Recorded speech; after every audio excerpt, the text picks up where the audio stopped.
ముందుకు వచ్చిన ఇంద్రుడు, యముడు, వరుణుడు మొదలైన వాళ్ళు కాకులుగాను, చిలకలుగాను, నెమళ్ళగాను మారిపోయారట భయపడి.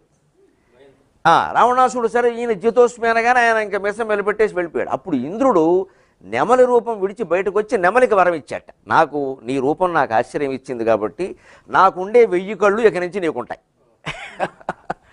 నాకుండేటువంటి వర్ణం నీకుంటుంది. అలాగే కాదు, ఇంద్రుడు అంటే పర్జన్యం, మేఘం, వర్షం కదా, వర్షం కురిచినప్పుడల్లా నీకు ఆనందంగా ఉంటుంది అన్నట్టు. అందుకే నెమళ్ళు పురివిప్పు నాట్యం చేస్తాడు. విచిత్రం అండి, యమధర్మరాజు కాకి వేషం ధరించాడు. కాకి వేషం ధరించాడు కాబట్టి కాకికి వరం ఇచ్చాట. పితృలోకంలో, యమలోకంలో ఉండే వాళ్ళందరూ నువ్వు ఆహారం తింటే వాళ్ళు తినట్టేని సంతోషిస్తారు. ఎంత గొప్ప సంస్కృతితో చూడండి. అందుకే ఇప్పటికీ కాకి ముద్ద అని పెడతారు ఖచ్చితంగా పితృదేవతలు. కాకికే బట్టలు పడి చిలక పావురం పనికిరావు.